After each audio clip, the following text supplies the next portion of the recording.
Essa aqui é oficialmente a primeira aula, então, de precificação aqui do guia. Nessa aula, eu vou te explicar a essência do meu método de precificação.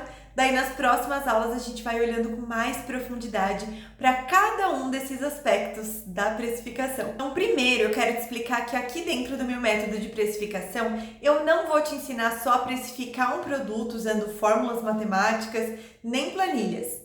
A precificação, ela é única dentro de cada empresa e envolve muitas coisas. Então não adianta você querer fórmulas mágicas ou só multiplicar o valor do custo dos materiais por 3 e achar que está lucrando muito. Onde que ficaria a precificação do seu tempo dentro dessas contas? Eu quero que você seja a primeira pessoa a valorizar o seu tempo. Como você deve saber, eu acredito muito que a nossa valorização começa dentro de nós. Por isso, o meu método de precificação começa te ensinando a valorizar o seu tempo. No livro Essencialismo, o autor Greg McKeown fala que se você não estabelece prioridades, alguém faz isso por você. Então, estabelecer prioridades é o primeiro passo para a gente mostrar que valoriza o nosso tempo. Daí você pode se perguntar, B, o que isso tem a ver com precificação? E aí eu te digo, tem tudo a ver. Você é a pessoa que faz o seu negócio acontecer. Então, cuidar de você é o mesmo que cuidar da sua empresa, do seu ateliê. Quantas grandes empresas a gente escuta falar por aí que investem cada vez mais em proporcionar um formato de trabalho, experiências de trabalho que tornem seus funcionários mais motivados.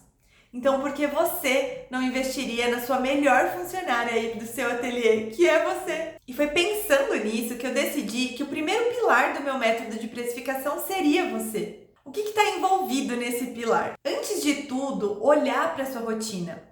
Você está vivendo de acordo com as suas prioridades? Você sabe quais são os seus valores inegociáveis? Dentro do guia você vai encontrar um exercício prático que vai te ajudar a olhar para o seu tempo de uma maneira bem diferente do que você está acostumada. Daí o próximo passo é olhar para o seu ateliê como uma empresa. E como você vai fazer isso? Através da escolha do modelo de negócios. Eu sei que falando assim parece bem difícil, né? Mas é mais fácil do que parece.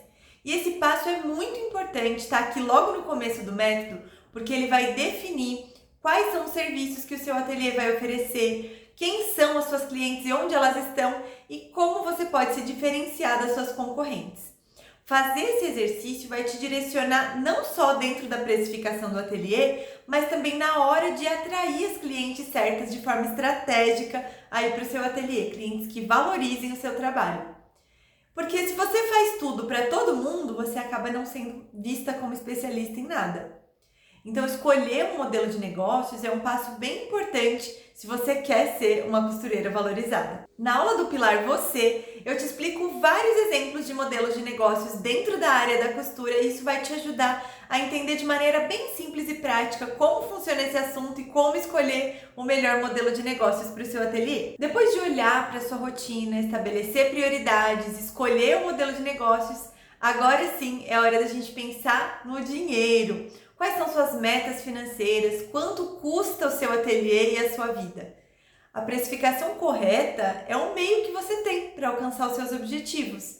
Então é muito importante entender quais são esses objetivos. Por exemplo, você não aguenta mais ter o ateliê dentro de casa, quer poder alugar um espaço fora? Ou você precisa de ferramentas novas para o ateliê que são mais caras do que você pode pagar nesse momento? Ou você tem metas pessoais, como viajar com a família para descansar e relaxar um pouco? Então, as suas metas precisam ser alcançáveis e para isso, para que elas saiam do papel, você precisa estabelecer um plano de ação. Esse é mais um passo que eu te explico com detalhes dentro da aula do Pilar Você. O próximo passo é olhar para os seus custos fixos e para os seus custos variáveis, tanto pessoais como do ateliê. Eu sugiro que você pegue os extratos aí dos últimos 6 meses, cartão de crédito, conta de banco, tudo que você gastou nos últimos 6 meses. Esse exercício vai te ajudar a entender quanto de dinheiro você precisa todo mês, tanto para manter o ateliê de pé, quanto para manter a sua vida acontecendo. E para pagar suas contas, né? Com todas essas informações em mãos, já é possível calcular a sua hora de trabalho. Um aplicativo que eu gosto muito para fazer isso é o Apreço. Ele é gratuito, é bem fácil de usar. Mas dentro do guia eu vou te explicar de um jeito bem prático como você vai pegar todas essas informações e transformar isso no preço da sua hora de trabalho. Daí, quando você já souber o preço da sua hora de trabalho, a gente vai ter concluído boa parte do processo de precificação, que é esse pilar, você. Então, a gente entra nos próximos 2 pilares, que são a sua concorrência e as suas clientes. Uma coisa que a gente não pode esquecer é que seria um grande erro usar só um dos 3 pilares como base para toda a sua precificação. Até porque, se você precificar pensando só na sua rotina, é bem possível que seu preço fique muito distante do que as pessoas estão dispostas a pagar e do que as suas concorrentes estão cobrando. Mas também, se você só pensa no seu mercado, no quanto as suas concorrentes estão cobrando, você acaba não se diferenciando só por preço, por ser a mais barata. Um outro ponto nisso é que se você olha só para suas clientes e para quanto elas querem pagar, você vai continuar nesse looping de trabalhar sem se sentir valorizada de verdade. Então, agora é hora de entender se a gente vai precisar fazer alterações na sua rotina de trabalho, em todas as outras coisas que a gente olhou lá no primeiro pilar, as suas metas de faturamento. Então, olhando para a sua concorrência, você vai se perguntar: quanto a minha concorrência cobra para fazer o mesmo serviço que eu faço? Qual é o diferencial da minha concorrente que faria a minha cliente comprar com ela e não comigo? Daí, olhando para as suas clientes, você vai se perguntar: as minhas clientes atuais que eu já atendo estão dispostas a pagar o valor que eu estabeleci aqui dentro do processo de precificação? Será que eu preciso aprender a mostrar o valor do meu trabalho para essas clientes? Ou eu preciso atrair clientes que realmente me valorizem? E o que eu vou fazer nesse processo? E foi exatamente pensando nesse aspecto das clientes, que eu sei que é uma dificuldade muito grande de vocês me contaram lá no Instagram. Daí eu decidi incluir aqui no guia uma aula sobre estratégias de vendas, como atrair clientes que te valorizam.